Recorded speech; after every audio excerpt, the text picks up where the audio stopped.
자, 오늘은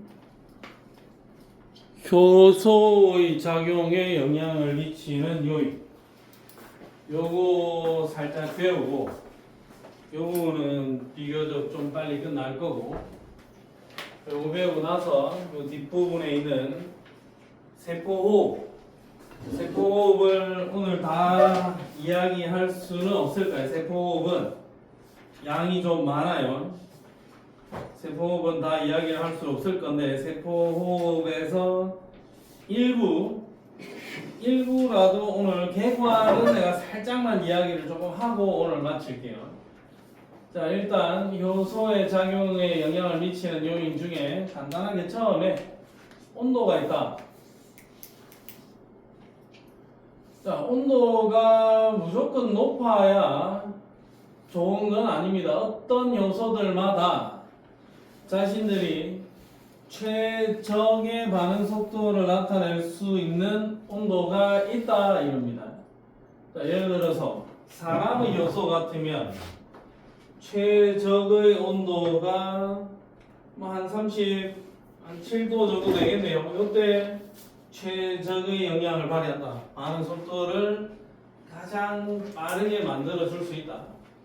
자, 그 다음에 내열성 세균, 열에 굉장히 잘 견디는 세균은 좀 심한데 78도씨쯤 됐을 때가 최적의 반응 속도를 보여줄 수 있다.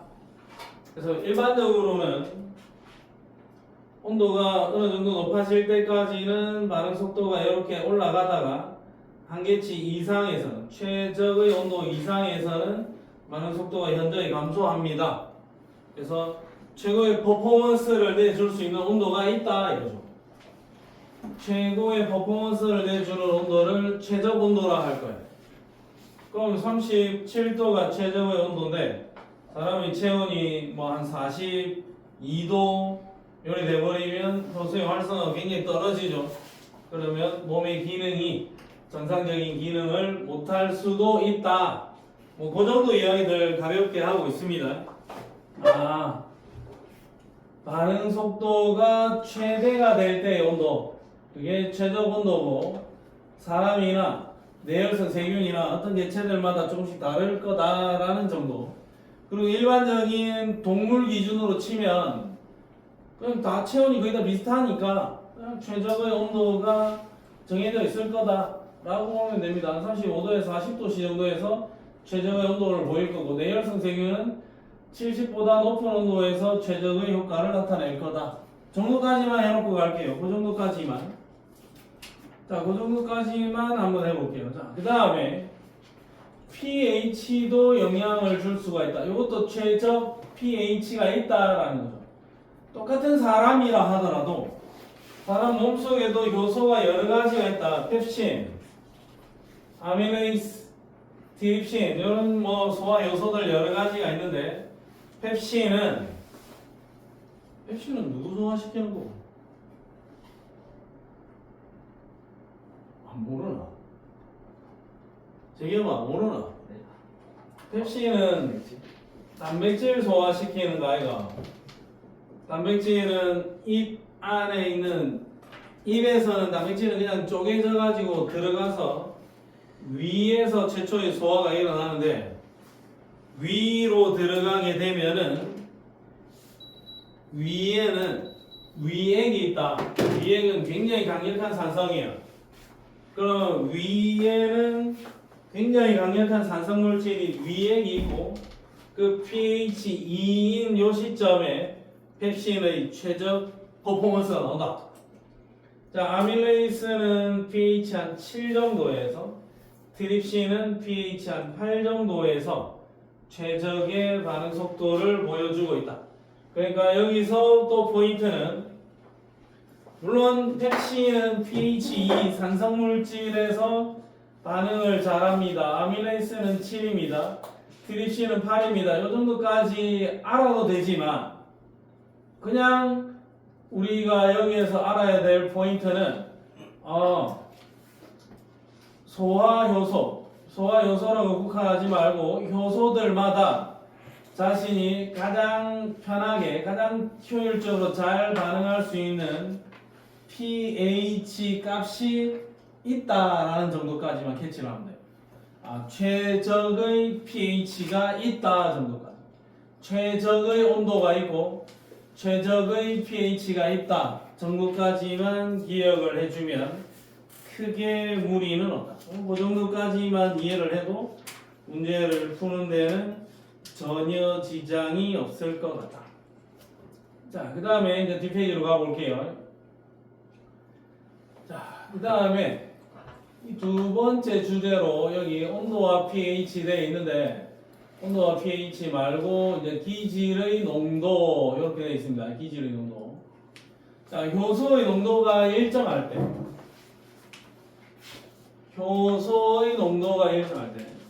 어쨌든 효소가 반응을 시켜줘야 될 건데 지금 이 그림에 보면은 효소가 하나, 둘, 셋, 네 개밖에 없어요. 효소 네 개밖에 없어요. 그러면 얘는 최대 네 개를 동시에 반응을 진행을 시킬 수가 있겠지? 자, 네 개밖에 없어요, 효소가. 그래서 만약에 반응 물질인 기질이 한 개가 들어오면 동시에 한 개 반응시켜 줄 수 있고 두 개면 두 개 시켜주고 세 개면 얼추 세 개 시켜주고 네 개면 네 개 동시에 반응을 시키겠죠. 왜냐하면 효소가 지금 네 개밖에 없으니까 기질 네 개를 동시에 반응을 시켜줄 거야. 근데 5개가 들어온들 10개가 들어온들 100개가 들어온들 얘는 어차피 효소가 4개밖에 없기 때문에 기질의 농도가 증가하더라도 반응 속도가 증가하지 않는다 이거죠. 왜냐하면 나는 지금 어차피 효소가 4개밖에 없기 때문에 이 4개가 동시에 반응을 시켜줄 수 있는 그 한계치가 있다 이거죠. 그럼 여기는 기질의 농도가 굉장히 높은데 반응을 어차피 다 못하고 있었어. 왜냐하면 효소는 4개밖에 없었으니까. 자, 근데 이 순간 이후에 내가 효소의 농도를 증가시켰다. 효소를 더 많이 넣어줬어. 그럼 보다시피 효소가 하나, 둘, 셋, 넷, 다섯, 여섯, 일곱, 여덟, 아홉, 열, 하나, 열둘, 열셋, 열다섯 개나 넣어줬죠. 그러면 충분히 반응 속도가 높아질 수 있다라는 거예요. 효소가 더 들어오면 반응 속도가 높아질 수 있습니다. 그래서 책에서 적어 놓은 게 뭐냐면 효소의 농도가 일정할 때 기질의 농도가 증가할수록 반응 속도는 증가하는데 기질의 농도가 일정 수준에 이르면 반응 속도는 더 이상 증가하지 않고 일정해집니다. 왜냐하면 효소를 다 써먹었기 때문이다. 효소가 풀방이기 때문이다. 효소의 능력치를 다 발휘해도 쟤네들을 다 소화를 시킬 수가 없기 때문이다. 이렇게 되면 되겠죠. 자, 그래서 초반에는 반응 속도가 이렇게 빨라지다가 일정한 구간이 나타날 거고 효소를 추가로 더 넣어준다면 반응 속도는 더 빨라질 수는 있다. 물론 얘도 결국 한계에 봉착하겠죠. 결국에는 효소가 주인을 다 찾아가서 반응물과 다 결합을 해버리면 추가적으로 반응 속도는 증가하지 않을 거다. 그 정도 이야기들을 간단하게 하고 있습니다. 자, 그 다음에 시험 문제 나오면 여기에 나올 수 있어요. 요거 효소 억제제. 자, 효소 억제제 또는 저해 물질. 자, 효소가 있는데 효소의 활성 부위가 이렇게 생겼습니다. 이렇게 여기에다가 요리 생긴 기질을 끼워가지고 여기다가 딱 끼워가지고 반응을 시켜야 돼.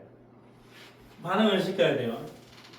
내가 효소를 하나 들고 있고 그 효소의 활성 부위에다가 기질을 끼운 다음에 여기서 뭐 동화작용을 진행을 하든 이화작용을 진행하든 반응을 시켜야 돼. 근데 여기 불청객이 하나 있습니다. 희한하게 생긴 요놈이 기질이 달라붙어야 되는 요 자리를 얘가 차지하고 있어. 요 자리를 놓고 기질과 경쟁한다라고 해서 얘를 경쟁적 억제제라고 부른다. 경쟁적 억제제. 저 자리를 놓고 기질과 저 억제제가 경쟁을 하고 있는 거야. 그러면 경쟁적 억제제가 활성 부위에 붙어 있으면 기질이 들어와서 반응을 못 하겠죠. 그러면 기질의 반응 속도는 느려지겠죠. 경쟁적 억제제가 없는 경우에는 반응 속도가 이만큼인데 경쟁적 억제제가 있는 경우에는 반응 속도가 느려진다. 경쟁적 억제제가 저 자리를 지키고 있기 때문에 반응 속도가 느려진다라는 거죠.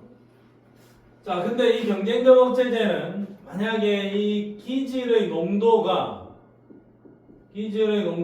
굉장히 높아진다면, 이 농도가 높아진다면 결국에는 얘네들이 이 경쟁적 억제제를 걷어내버릴 수도 있다. 너무 많아서 야 비켜라 임마 비켜라 하다 보면 경쟁적 억제제를 걷어내고 거기에다 효소가 차지하고 들어갈 수도 있어. 그래서 경쟁적 억제제는 초반에는 경쟁적 억제제의 효과가 확실히 나타나는데 기질의 농도가 어느 정도 이상 수준으로 높아지면 경쟁적 억제제는 사실상 무의미해진다. 경쟁적 억제제가 있는 경우나 없는 경우나 반응 속도는 거의 같아집니다. 그래서 밑에 이제 박스에 정리하고 있는 게 뭐냐면 기질의 농도가 증가하면 효소의 활성 부위에 경쟁적 억제제가 결합할 확률이 낮아져. 그래서 실제로는 억제 효과가 감소됩니다. 얘는 신경 안 쓰고 살 수도 있다라는 거예요. 농도가 충분히 높다면 경쟁적 억제제는 신경 안 쓰고 살 수 있다라는 이야기. 자, 그 다음에 이제 두 번째 방해꾼은 비경쟁적 억제제. 경쟁하지 않아요. 여기가 활성 부위인데 이 자리를 놓고 경쟁하는 게 아니야. 얘는 불청객이 있지만 얘는 근본적으로 문제를 일으킵니다. 효소가 이렇게 생겼단 말이야. 자, 이렇게 생겼고 활성 부위가 이렇게 생겨 먹어가지고 이 기질이 여기에 딱 맞게 끼워져야 돼. 근데 이 자리를 놓고 경쟁을 하면 경쟁적 억제제겠죠. 근데 이 자리를 탐내지는 않아. 이놈 불청객은 이상한데 여기 가서 얘가 끼워져서 달라붙어 버린다고. 경쟁을 하지 않습니다. 기질하고는. 근데 불청객이 여기 와서 달라붙어 버리면 이 단백질의 구조가 좀 찌그러져. 이상한 게 달라붙어가지고 내가 이러고 잘 있었는데 딴 게 이상한 게 달라붙으니까 이쪽 바깥쪽의 모양이 좀 찌그러진다 이거죠. 그래서 여기에 비경쟁적 억제제가 붙어버리면 활성 부위가 이렇게 모양이 좀 찌그러졌다. 그래서 이 기질을 근본적으로 끼울 수 없는 상황이 된 거야. 비경쟁적 억제제가 저쪽 다른 포인트에 붙어 있으면 여기는 이 효소를 무기력하게 만들어버린다. 반응이 안 일어난다 이거야. 그래서 원래는 이랬는데 비경쟁적 억제제가 일부 효소, 내가 지금 효소를 한 100개 정도 들고 있는데 그 100개 중에서 한 10개 정도에는 비경쟁적 억제제가 달라붙어 있다. 그 10개 정도는 꽝이야. 그럼 90개 정도의 효소만 정상적인 기능을 해. 그러니까 반응 속도가 느려지겠죠. 기질의 농도가 아무리 증가해도 여기에 좀 나오나 할 수 있는 상황이 안 된다고. 여기에 달라붙어서 기질은 이쪽을 출하해 하고 있으니까 여기는 이놈을 걷어낼 방법이 없어요. 기질의 농도가 높아지더라도 억제 효과는 여전히 똑같이 나타나고 있다. 그냥 효소 10개를 완전히 무력화시켜버리는 거예요. 그래서 비경쟁적 억제제는 다른 부위에 결합을 해서 활성 부위의 구조를 변형을 해버린다.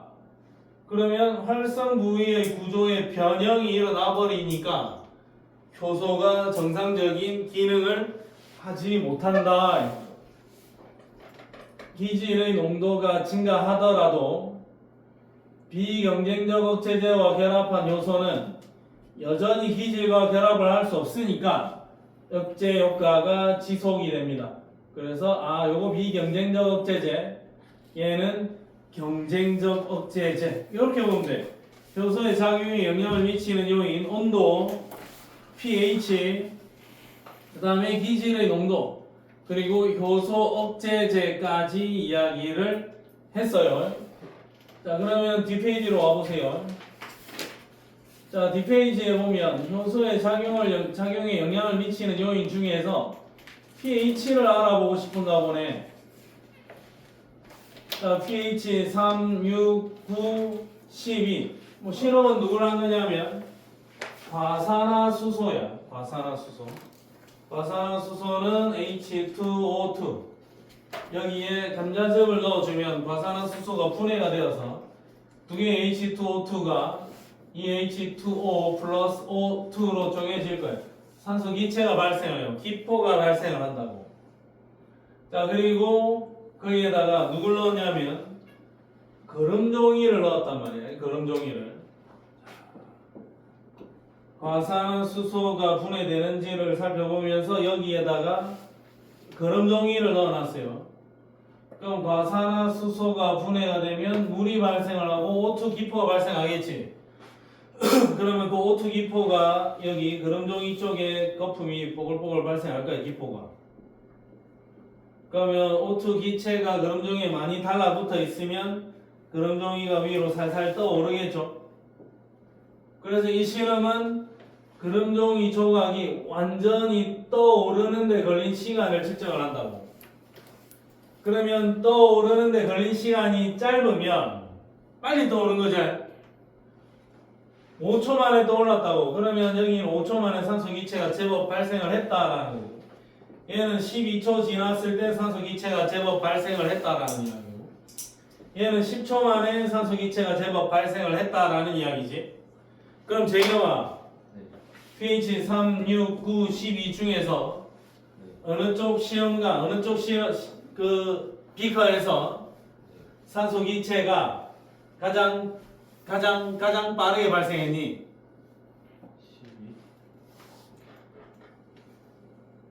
12. A, B, C, D 중에서 B가 5초 만에 떠올랐죠? 그럼 B가 5초 만에 떠올랐다는 거는 B는 5초 만에 산소 기체가 제법 발생을 한 거지. 오케이. 그러면 요놈 B가 반응 속도가 가장 빠르다. 그러면 감자즙 속에 있는 카탈레이스는 pH 6일 때 가장 활성이 잘 된다. 최적 pH는 pH 6이다. 카탈레이스는 pH 6일 때 가장 최적의 반응 속도를 보여준다. 그렇게 해석을 하면 되겠네요. 자, 그 다음에 온도에 따라서도 반응 속도가 다른데, 여기도 보면 0도씨, 37도씨, 60도씨의 물이 있고, 녹말 아밀레이스, 베네딕트 용액. 녹말이 분해되면 포도당이 될 거고, 포도당은 베네딕트 반응, 보배황. 베네딕트 반응을 시켜주면 황적색으로 변할 거예요. 보배황. 그러면 녹말이 아밀레이스에 의해서 분해가 되면서 포도당이 만들어진다면 황적색으로 변해야 돼. 근데 B에서만 황적색으로 변했대요. B에서만. B가 누구냐? 요게 A이고 요게 B이고 요게 C인데 B에서만 황적색으로 변했고 여기서는 황적색으로 안 변했대. 그러면 0도씨와 60도씨에서는 이 아밀레이스라는 소화 효소가 정확하게 동작을 못한 거죠. 그러면 아밀레이스는 37도 이 온도에서 정확하게 동작을 했네. 그 아밀레이스의 최적 온도는 37도입니다. 물론 이 세 개만 가지고 실험을 했을 때는 그렇다 라는 이야기를 하고 있는 거야. 자, 생활 속의 효소 엿기름의 아밀레이스를 이용해서 식혜를 만들고 팩틴 분해 요소를 이용해서 과일 주스를 증명 그럴 수 있냐? 자, 누룩 곰팡이 젖산균의 효소를 이용해서 발효식품 만들고 단백질 분해 요소 이용해서 고기를 연하게 한다. 포도당 산화요소를 이용해서 혈당 측정 포도당 산화요소와 과산화수소 산화요소를 이용해서 당뇨 가능성을 진단 DNA 중합효소를 이용한 중합효소 연쇄 반응으로 DNA 일치도를 검사한다. 뭐 이런 것도 그래? 자, 탄수화물 분해 효소가 들어있는 치약 단백질 분해 요소와 지방 분해 요소를 넣어준 세제 미생물이 가진 효소를 이용하여 환경오염 물질을 제거하고 지방 분해 요소를 이용해서 바이오 연료를 생산한다. 효소가 식품, 의약품, 생활용품 다양한 곳에 이용이 되고 있구나 라고 체크를 해주면 좋겠다. 자, 그러면 뒤로 가서 문제를 한 두어 개 정도만 풀어보겠습니다. 107페이지에 5번 문제 107쪽의 5번 문제 요거 한번 풀어보시오.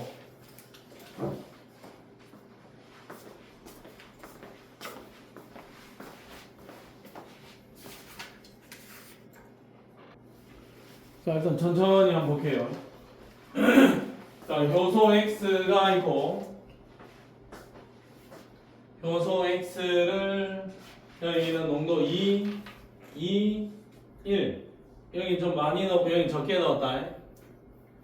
그 다음에 이 요소의 최저 온도는 37도씨라 했으니까 얘가 반응을 제일 잘할 거야. 얘가 반응을 제일 잘해. 반응을 얘가 아주 잘할 거야. 그 다음에 얘들 둘이는 초반에 반응을 좀 잘 못할 거야. 15도야. 둘 다 반응을 좀 잘 빠른 속도로 잘 못하는데 얘는 효소의 농도가 얘보다 2배 더 많이 들어왔죠. 그래서 요거보다 얘가 반응을 더 잘할 겁니다. 그러니까 얘가 제일 잘하고 얘가 2등이고 얘가 3등으로 반응을 시켜줄 거야. 그러니까 일단 이거 판단이 됐으면 보자고. 초반에 기질의 농도를 똑같이 넣었을 때 기질의 양이 제일 빠르게 쑥 줄어드는 거 제일 빠르게 쑥 줄어드는 게 C죠. C가 누구다? 얘가 1. 그 다음 빠르게 줄어드는 거는 B. B는 2. 그 다음에 A는 3죠. 1, 2, 3 이렇게 결정을 하자. 서민아, 뭘 벌써 지우고 있냐? 1, 2, 3 자체가 틀렸나? 아니, 하나 틀렸어요. 그러면 A의 결과는 3다. 자, A는 기질의 농도가 제일 천천히 줄어들잖아. 반응을 제일 잘 못하는 상황이야. 온도도 안 맞고 X의 농도도 작은 A는 반응을 제일 잘 못해. C가 반응을 제일 잘해. 그 다음에 T1일 때의 반응 속도는 A가 B보다 더 느리다. 자, T1일 때의 반응 속도는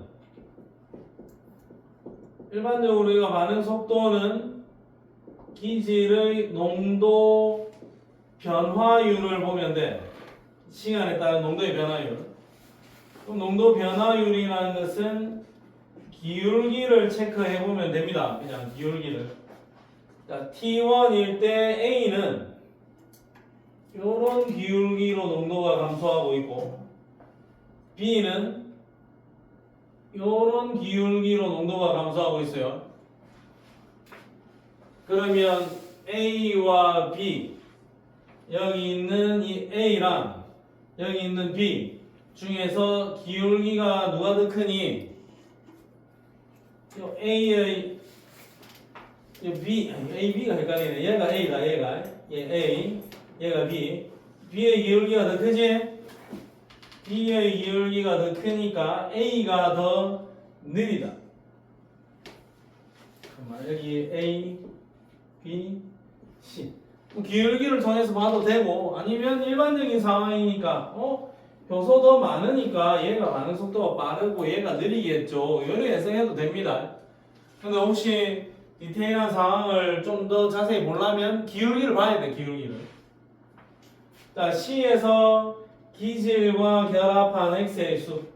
자, C에서 기질과 결합한 X의 수는 T1일 때, 그 다음에 T2일 때, T2는 이제 기질이 아예 없잖아, 사실상. 기질의 농도가 아예 없잖아. 그럼 T2 시점이 되었다는 것은 반응물인 기질이 거의 대부분 생성물로 넘어갔다는 이야기가 될 거고, T2 시점에는 기질이 사실상 없다고 봐야 되겠죠. 그리고 반응 속도도 아예 거의 제로 베이스잖아. 반응을 아예 안 시켜. 근데 여기는 반응을 열심히 그래도 아직까지는 농도를 낮추면서 반응을 시키는 중이니까 기질과 결합한 효소의 수는 T1일 때가 더 많겠지. 그래 반응이 되는 거야. 근데 T2는 사실상 이제 농도 변화가 없잖아. 그럼 이제 반응을 더 이상은 시켜주지 않는 상황이야. 그래서 D급 보기는 맞아요. 자, 그러면 니디 정답은 4번이 되겠다. 자, 그 다음에 그 옆에 7번 문제. 7번 문제 일단 스타트.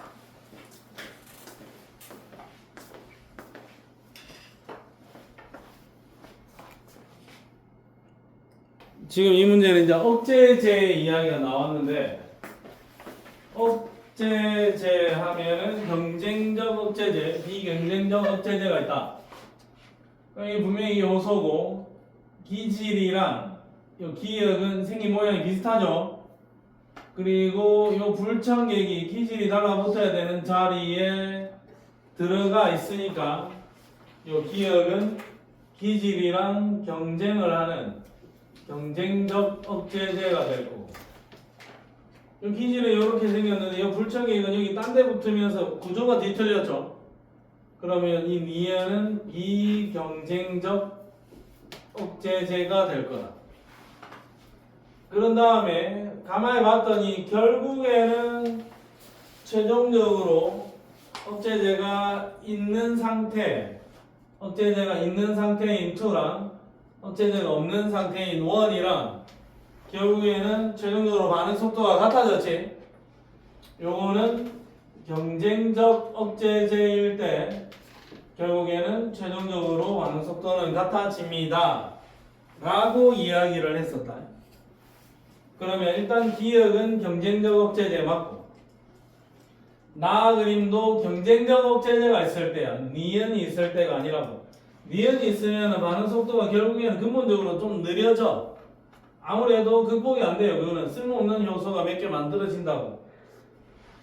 자, 그 다음에 S1일 때, 이 농도일 때, 자, 요 녀석 경쟁적 억제제가 없는 경우랑 경쟁적 억제제가 있는 경우에, 경쟁적 억제제가 있는 경우에 반응 속도가 느려졌는데, 반응 속도가 느려진 거는 사용할 수 없는 효소의 수가 증가했기 때문에, 사용할 수 없는 요소가 증가했기 때문에 반응 속도가 느려진 거고, 사용할 수 없는 효소의 개수가 증가했기 때문이지, 이 반응의 활성화 에너지는 요 상태나 활성화 에너지는 똑같아. 활성화 에너지는 똑같은데 효소를 내가 써먹지 못해서 그런 거야, 그냥. 그래서 활성화 에너지는 1이 2보다 더 크다. 이것도 틀렸습니다. 1이 크다, 2가 크다. 혹시 2가 더 커서 틀렸다라고 했을 수도 있는데, 그냥 활성화 에너지는 누가 더 큰 게 아니라 지금 이런 상황 같으면 활성화 에너지 값이 같습니다. 그냥 같습니다. 활성화 에너지, 아니 1보다는 2가 더 큰 것 같은데 2가 반응 속도가 느리잖아. 요리 생각하면 안 돼요. 활성화 에너지는 같은데 써먹을 수 없는 효소의 개수가 많아지면서 반응 속도가 그냥 느려진 거야. 알겠죠, 재민씨? 자, 오케이. 한 문제만 더 풀게요. 108쪽에 2번, 108쪽에 2번 문제. 최저 pH는 2다, 2. 최적의 pH는 2입니다.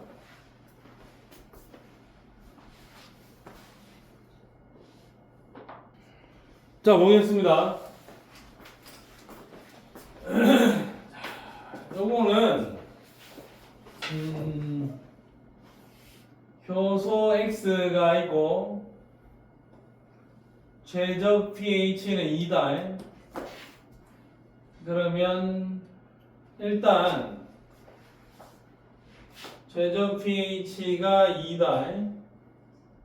자, 1과 3가 반응이 잘 되겠네요. 자, 근데 얘는 기질의 농도가 2배 더 많아. 그러면 생성물도 2배 더 많이 생겨나겠죠. A가 3. 자, 그 다음에 얘네들은 기질의 농도가 같으니까 생성물의 양이 같을 거야. 근데 1과 2 중에서는 얘가 최적 pH니까 초기 반응 속도가 더 빠르겠죠. 초반에 좀 더 빠르게 올라가는 얘가 1, 얘가 2야. 초반에 좀 느리게 반응이 진행되는 얘가 2. 자, 그러면 일단 B의 결과는 1입니다. 2가 아닙니다. 일단 기억은 틀렸고. 기억은 틀렸습니다. 그 다음에 T1일 때 X에 의한 반응 속도는 A하고 C가 있는데 T1 시점에 효소에 의한 반응 속도는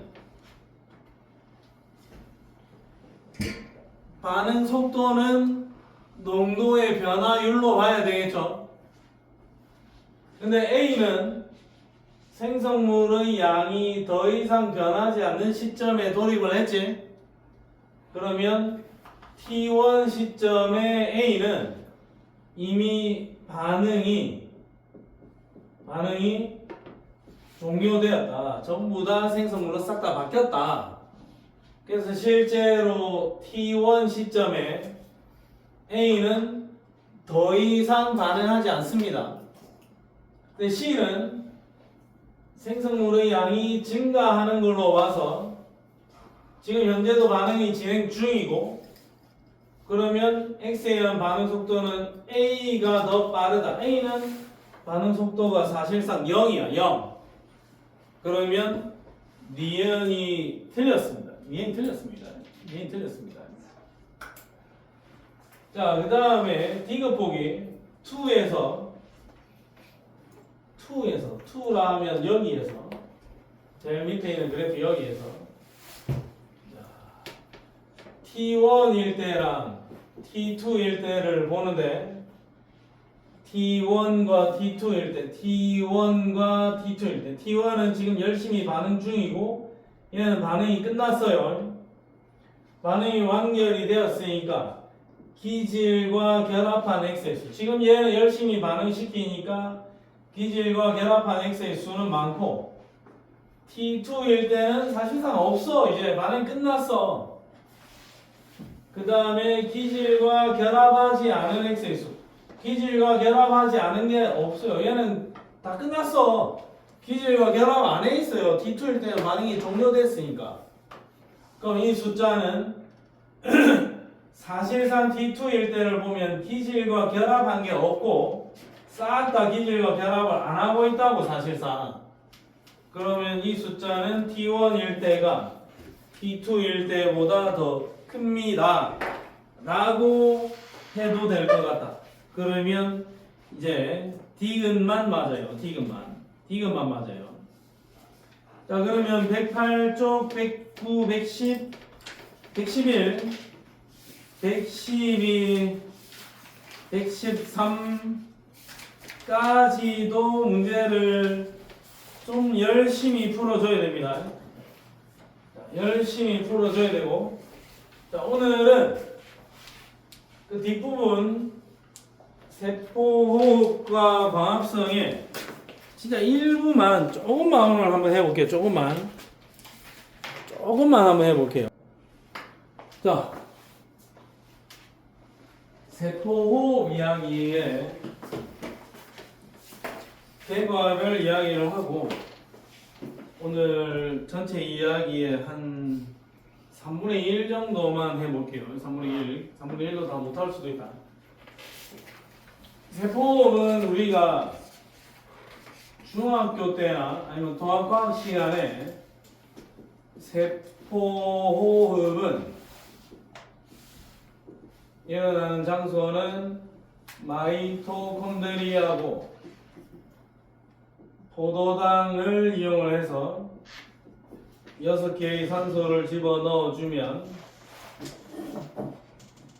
6CO2랑 6H2O 발생하고 이 과정에 에너지 생성됩니다. 포도당을 분해해서 에너지를 얻어내는 과정입니다. 라고 이야기를 했어요. 근데 뭐 실제 반응식은 이게 맞아요.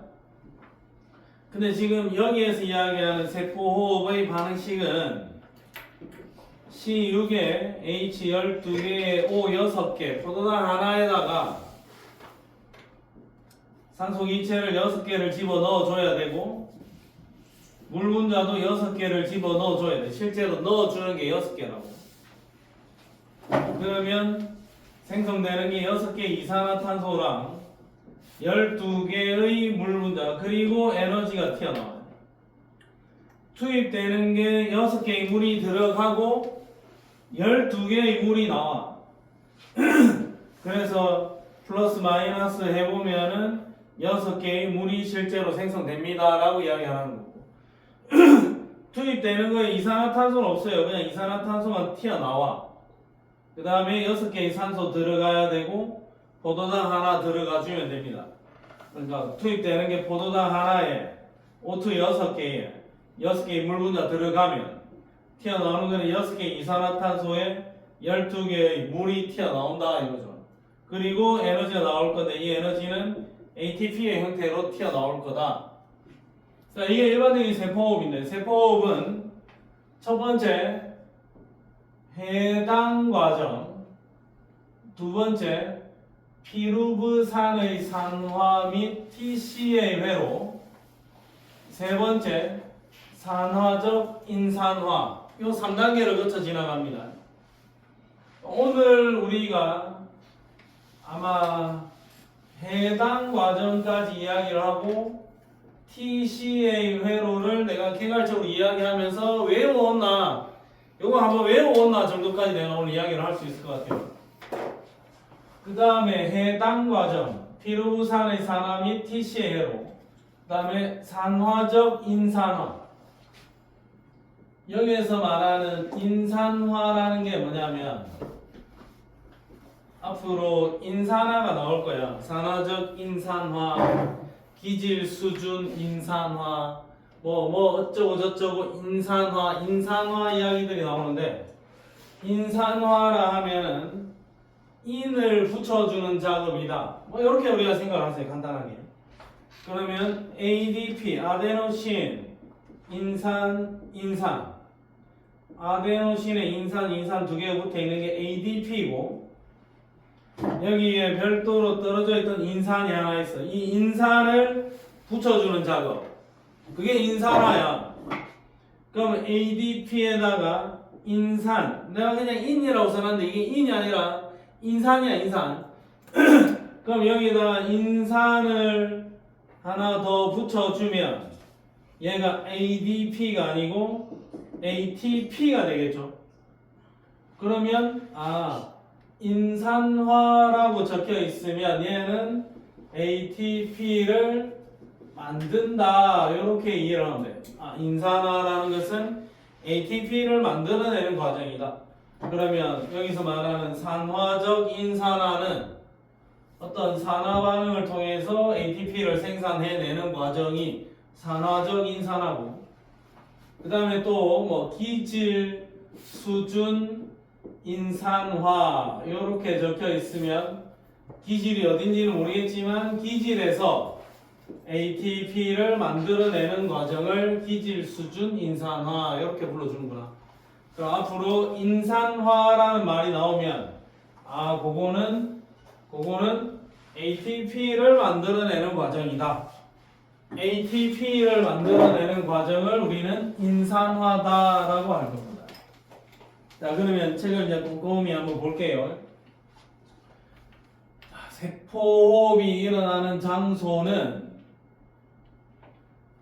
마이토콘드리아고, 세포호흡이 일어나서 포도당 속에 있던 유기물의 화학에너지가 ATP에 있는 화학에너지로 전환되는 세포 소기관이다. 포도당을 분해해서 ATP를 만들어내는 장소가 마이토콘드리아입니다. 마이토콘드리아. 그러면 혜민아, 골지체의 그 꾸불꾸불한 아이를 뭐라 부른다 했죠? 이거 내가 암기법 안 하려나? 골 넣는 메쉬. 그럼 골지체의 꾸불꾸불한 걔는 시스터나. 골 넣는 메쉬를 마크하라. 마이토콘드리아의 꾸불꾸불한 구조는 크리스타. 그 다음에 엽록체에는 엽기적인 그리스. 엽록체에는 그라나, 스트로마. 마이토콘드리아에는 크리스타. 골지체에는 시스터나. 혹시 초면이야? 처음 들어와?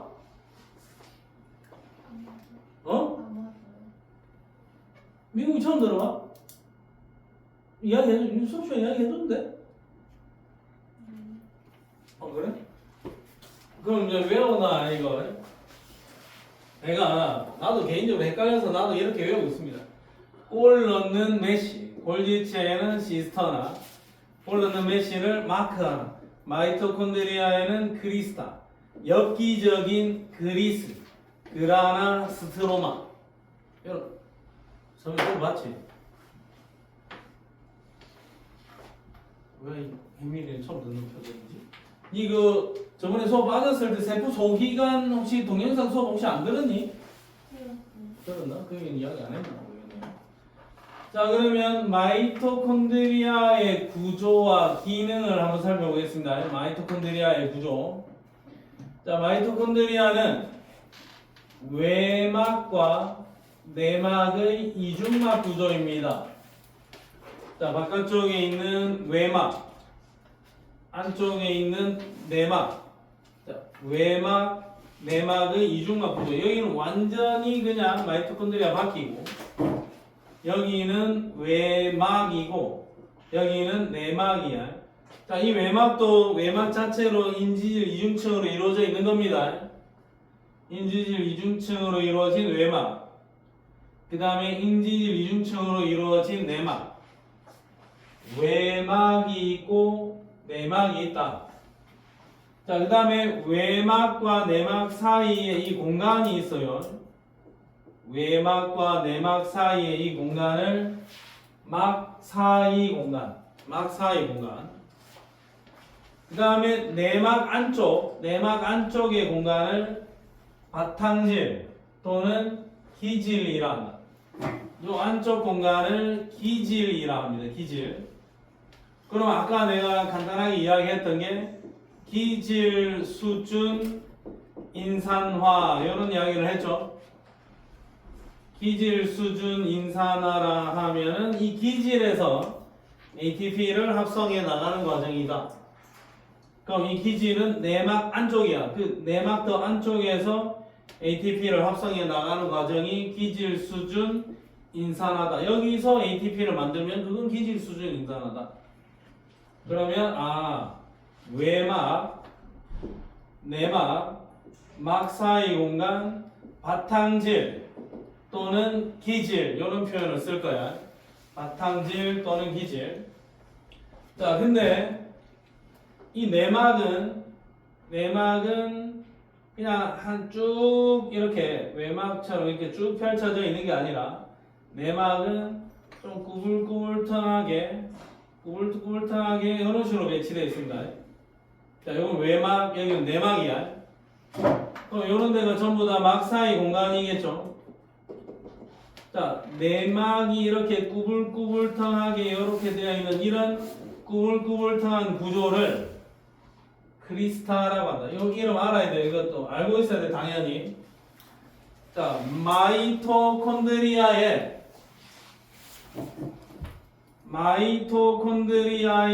내막이 구불구불하게 접혀져 있는 이런 구조를 크리스타라고 한다. 마이토콘드리아는 크리스타, 마크. 골지체는 메시. 골 넣는 메시. 골지체는 메시. 엽록체는 그라나, 스트로마. 이렇게 불러줄 거고. 마이토콘드리아에는 얘를 크리스타라고 한다.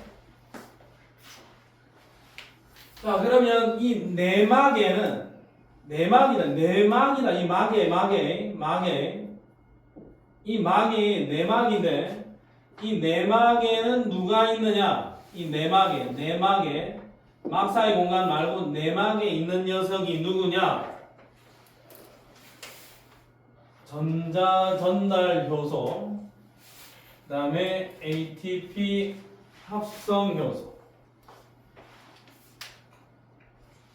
전자 전달 효소는 전자를 전달해주는 효소고, 그 전자 전달 효소의 작용을 도와주는 조효소가 있는데, 전자 전달 효소의 조효소로 작용하는 녀석이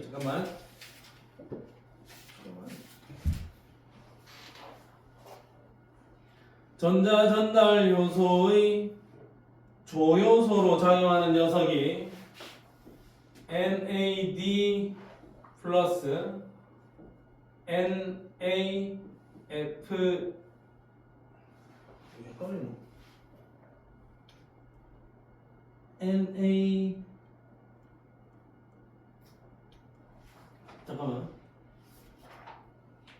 FADH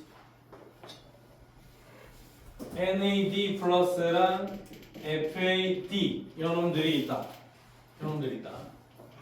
그러니까 전자 전달 요소가 있는데 그 전자 전달 요소의 조요소로 작용하는 게 NAD 플러스 FAD 플러스. 옛날에 우리 교수님들은 나드 플러스, 파드 이렇게 부르기도 했는데, 그냥 NAD 플러스 또는 FAD 그냥 스펠 그대로 읽겠습니다.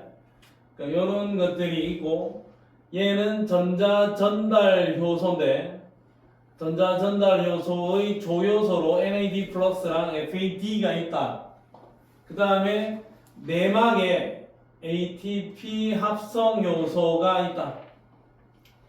그 다음에 내막 더 안쪽으로 들어오면 바탕질인데, 바탕질 안쪽이에요. 바탕질에는 자체 DNA가 있고 자체 라이보솜이 있어서 이 DNA를 토대로 단백질을 합성을 합니다.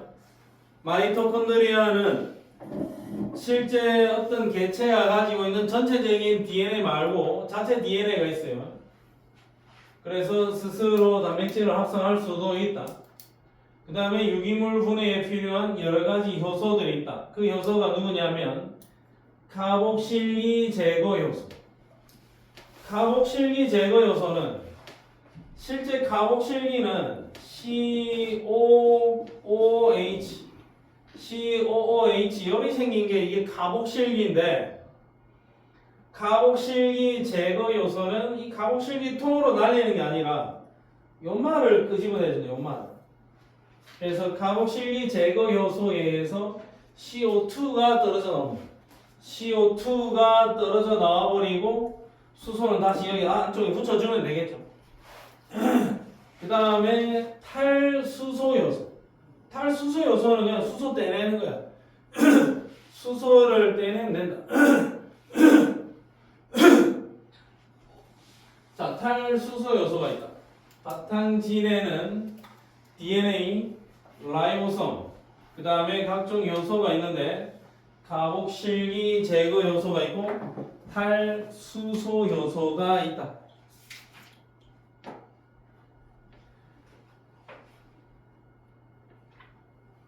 잠깐 이거 수정. 전자전달 요소 요거 NAD 플러스하고 FAD 얘는 탈수소 요소의 조요소로 수정. 전자전달 요소가 아니라 탈수소 요소의 조요소로 수정. 탈수소 요소의 조요소로 수정. 구조는 이렇습니다. 자, 그러면 요 그림에서 한 번 더 보면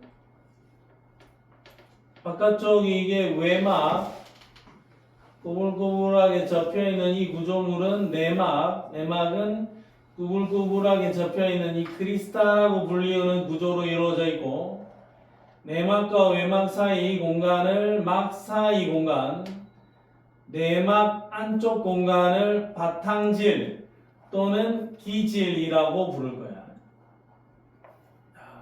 그럼 일단 구조는 어느 정도 파악이 됐습니다. 이 정도 구조를 알고, 그 다음에 여기 전자전달계. 전자전달계는 여기 산화적 인산화 단계에서 전자전달계가 본격적으로 사용이 될 거고, 해당 과정하고 피루부산의 산화 및 TC의 회로. 자, 1단계 해당 과정. 자, 2단계 피루부산의 산화 and TC의 회로. 그 다음에 3단계 산화적 인산화. 전자전달계는 근본적으로는 3단계에서 본격적으로 가동이 될 거고, 여기에 ATP 합성 효소도 사실상 3단계에서 본격적으로 가동이 될 겁니다. 자, TC의 회로가 돌아가지고 고에너지를 가진 전자들을 만들어 놓으면 전자전달계에서 그 전자들을 뺑뺑뺑뺑 돌려가지고 ATP 합성 요소를 통해서 ATP를 합성한다. 그거는 제일 마지막 단계, 여기 산화적 인산화 단계야. 이거 오늘 설명을 다 못합니다. 자, 그러면 구조 파악됐으니까 세포업을 살펴보면 반응식이 이거야. 포도당에다가 6개의 산소기체 집어넣고 물을 6개를 넣어주면 물이 12개로 튀어나오면서 이산화탄소 6개가 나옵니다. 그러면 근본적으로 포도당이 산소랑 반응하는 과정이니까 포도당은 산화가 될 거고, 산소는 산원이 돼. 이 물은 빼도 돼요. 그냥 어차피 여기 6개로 빼면 되니까. 그래서 포도당은 산화되고 산소는 환원됩니다. 그러면 어쨌든 결국은 이 포도당이 가지고 있는 에너지를 여러 단계에 걸쳐서 이 에너지를 조금씩 야금야금 내가 뽑아내서 쓰겠다라는 거야. 포도당이 가진 에너지가 있을 건데 그 에너지들을 조금씩 순차적으로 뽑아내 가지고 내가 ATP 32개, 32 ATP를 만들어내겠다라는 게 목표야. 결국 이 세포 과정을 다 배우고 나면 32개다라는 건 알게 되겠지만 왜 그래요라고는 이해하기 좀 어렵습니다. 그냥 그렇더라라는 느낌이야. 자, 그러면 보겠습니다. 세포 과정은 첫 번째 해당 과정 1번, 두 번째 피루부산의 산화 및 TC의 회로 2번, 그 다음에 산화적 인산화 3번. 자, 이 과정을 통해서 포도당이 분해되면서 에너지를 생산해냅니다. 자, 그 다음에 요것도 한번 봐봐라. 포도당은 탄소 6개짜리야. 물론 포도당이 이렇게 직선은 아니지만 고리형이죠. 탄소 6개짜리인데 포도당은 세포질에서, 그러니까 마이토콘드리아 안으로 들어가지 않고 이게 세포면 마이토콘드리아의 바깥쪽에서 마이토콘드리아 안으로 들어가서 세포호흡이 진행이 돼야 되는데 얘가 지금 너무 크단 말이야. 너무 커서 마이토콘드리아 안으로 들어가기가 조금 어려움이 있어. 그래서 세포질에서 해당 과정을 거쳐서 얘를 쪼개, 이렇게 쪼개, 탄소 3개짜리, 탄소 3개짜리로 쪼개. 그러면 얘가 피루브산이라는 녀석으로 되는데 해당 과정을 통해서 피루브산으로 분해가 되고 6개짜리 포도당이 3개짜리로 쪼개진다고. 그런 다음에 이 피루브산이 마이토콘드리아 안쪽으로 이동을 해서 산화된 후 TCA 회로를 돌아.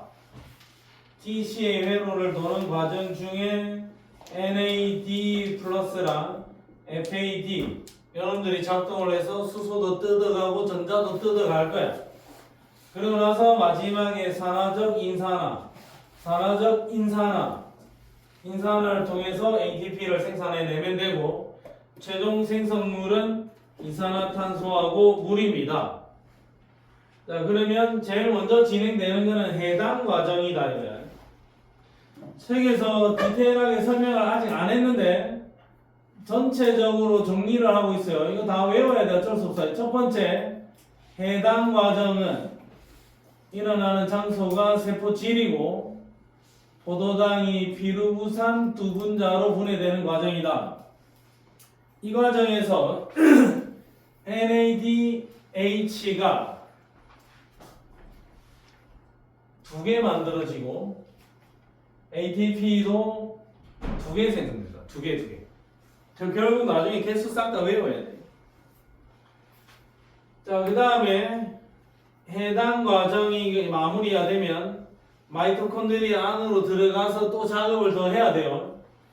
그러면 피루브산의 산화, 피루브산이 아세틸 조효소 A, 아세틸 조효소 A는 이렇게 됐습니다. 아세틸 조효소 코 A, 이렇게 쓸 거야. 아세틸 코 A. 아세틸 코 A가 들러붙은 다음에 TCA 회로를 뱅글뱅글 돌게 될 거고 그 과정에서 이산화탄소로 분해가 된다. 거기에서도 NADH가 만들어지는데 NADH 8개, FADH2가 2개,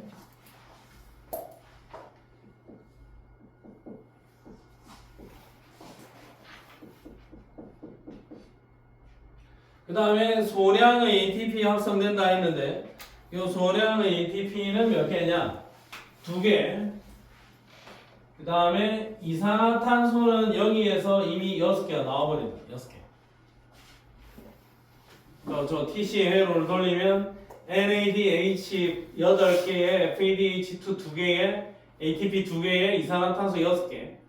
그리고 제일 마지막 단계가 산화적 인산화인데 그러면 여기에서 NADH 2개, NADH 8개, 합산 10개, 그 다음에 FADH2는 2개, 요걸 이용을 해서 ATP를 합성을 하는데 토탈 합성되는 ATP의 개수는 28 ATP. 근데 NADH가 한 개당 2.5개의 ATP를 합성한다. 그러니까 여기에서 토탈 25개 ATP. FADH2는 개당 1.5개의 ATP를 합성한다. 그게 합산 3개의 ATP. 두 개 합치면